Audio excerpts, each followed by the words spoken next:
chicos y chicas, os dejo este video tutorial con una actividad sobre el campo magnético, concretamente con la siguiente actividad. Nos dicen que tenemos un protón que es acelerado desde el reposo con una diferencia de potencial de 2 por 10⁴ voltios. Penetra perpendicularmente a un campo magnético de 4 teslas. Nos dan los datos de la masa del protón y de la carga del protón y nos piden que determinemos la velocidad con la que llega el protón a la región donde existe el campo magnético. B, que calculemos el radio de la órbita que va a describir. Y en el último apartado, en el apartado C, que determinemos el tiempo que tarda el protón en recorrer una órbita completa. Pues bien, para resolver y entender nuestro problema, vamos a realizar el siguiente planteamiento. Tenemos un protón que inicialmente se encuentra en reposo y es sometido a una diferencia de potencial de 2 por 10⁴ voltios. Más adelante indicaremos el signo negativo de la diferencia de potencial. Este protón va a ser acelerado y alcanzará una velocidad v, que tenemos que determinar en el apartado A. Con esa velocidad va a penetrar perpendicularmente en una región del espacio donde existe un campo magnético. Este campo magnético en esta ocasión lo hemos representado saliendo del plano del papel, es decir, saliendo de la pantalla de nuestro ordenador. Sabemos que si tenemos una partícula cargada que se mueve con una velocidad v, y en este caso perpendicular a un campo magnético, esta partícula estará sometida a una fuerza magnética.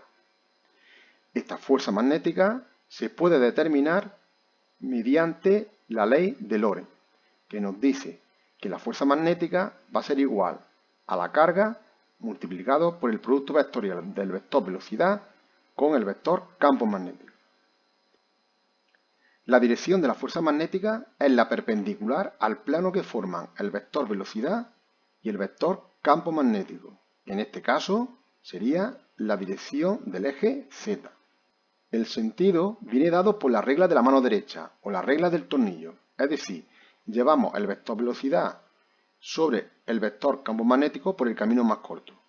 Como se trata de una carga positiva, el vector fuerza magnética va a llevar el mismo sentido que el producto vectorial de la velocidad y el campo magnético. En este caso, la fuerza magnética iría en sentido positivo del eje Z, según nuestro sistema de referencia elegido.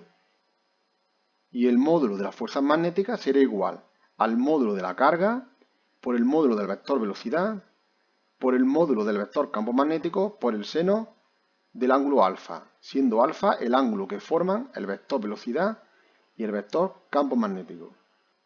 Indicar que para calcular el módulo de la fuerza magnética hay que tener en cuenta el módulo de la carga. Esto es importante indicarlo cuando se tratan de cargas de signo negativo. Vamos a responder ahora al apartado A. Nos piden que determinemos la velocidad del protón cuando llega a la región del espacio donde existe el campo magnético. Inicialmente el protón está en reposo y está situado en una región donde solamente existe un campo eléctrico. Al verse sometido a una diferencia de potencial, esta diferencia de potencial es negativa, porque el protón va a pasar de un punto de potencial mayor a un punto de potencial menor. Hay que recordar por la unidad de campo eléctrico que las partículas positivas se desplazan hacia potenciales decrecientes de manera espontánea. De ahí la explicación del signo menos de la diferencia de potencial. En esta primera región solamente existe un campo eléctrico. Este campo eléctrico es un campo conservativo, por tanto la energía mecánica se va a conservar, es decir, la energía mecánica no varía y permanece constante. Eso significa entonces que la energía cinética que gana el protón va a ser igual a la energía potencial, en este caso eléctrica, que pierde. Si aplicamos el principio de conservación de la energía mecánica a la primera región, el incremento de energía mecánica es igual a 0. Es decir, el incremento de energía cinética más el incremento de energía potencial es igual a 0.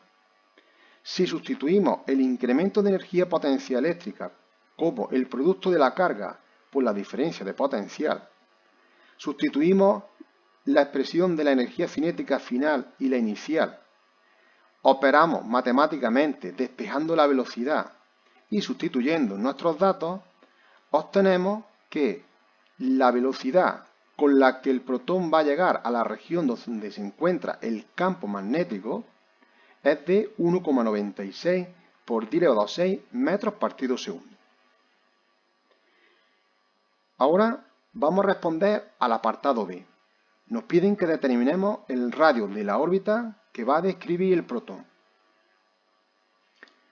Hay que tener en cuenta que si una partícula, en este caso positiva, se mueve perpendicularmente a las líneas de campo magnético uniforme, se verá sometido a una fuerza magnética que será constante en módulo y siempre va a ser perpendicular tanto al campo magnético como al vector velocidad.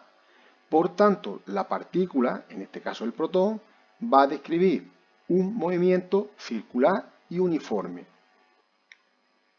En nuestro caso, el protón entra en una región del espacio donde existe un campo magnético que es uniforme, con una velocidad perpendicular a dicho campo. Por tanto, se va a ver sometido a una fuerza magnética que viene dada por la ley de Lorentz. Como esta fuerza magnética siempre es perpendicular a la velocidad, se va a cumplir que el módulo de esta fuerza magnética va a ser igual al módulo de la fuerza centrípeta.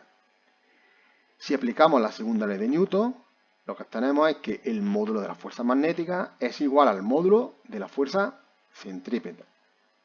Sustituimos el módulo de la fuerza magnética y sustituimos el módulo de la fuerza centrípeta, masa por la aceleración centrípeta. Sabemos que la aceleración centrípeta es igual a la velocidad al cuadrado partido del radio de la órbita.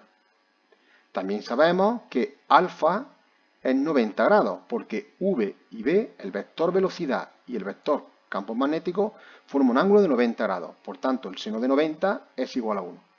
Despejamos el radio y sustituimos los datos de nuestro enunciado y obtenemos que el protón describe una circunferencia cuyo radio es de 5,11 por 10⁻³ metros.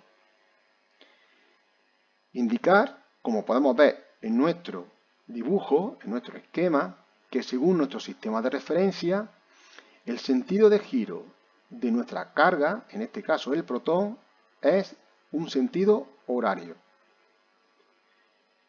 Vamos a resolver ahora el apartado C. Nos piden que determinemos el tiempo que tarda el protón en recorrer una órbita completa. Pues bien, el tiempo que el protón va a tardar en recorrer o en completar una órbita es lo que se denomina periodo.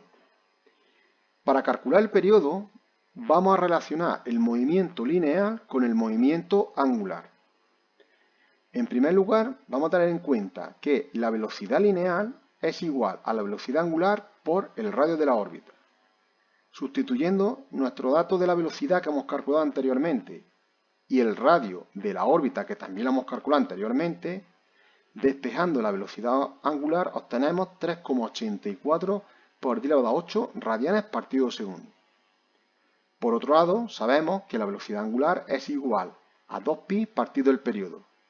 Sustituyendo en este caso el dato de la velocidad angular y despejando el periodo, obtenemos que el tiempo que tarda el protón en completar una vuelta es de 1,64 por 10⁻⁸ segundos. Esto es todo, chicos. Espero que os sirva y ayude a resolver problemas de fuerza magnética aplicando la ley de Lorentz. Os recuerdo que si os gusta el vídeo, se pueden suscribir a mi canal y darle a me gusta. Nos vemos en el próximo vídeo. Un saludo, chicos.